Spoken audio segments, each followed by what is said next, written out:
Hello, good morning. So, ito nga po yung sinasabi ko kahapon na sili na ating ita-transfer. So, yan na siya. Talagang malalaki na. Actually, namumulaklak na nga sila. Ayan. Ito na nga lang pala siya pinagin sa kamote at kangkong.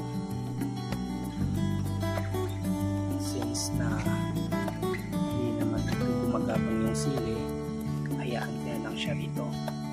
Kung gumapang man yung kamote at kangkong, hindi naman siya maapektuhan. Nakastand lang naman siya yung ating sili.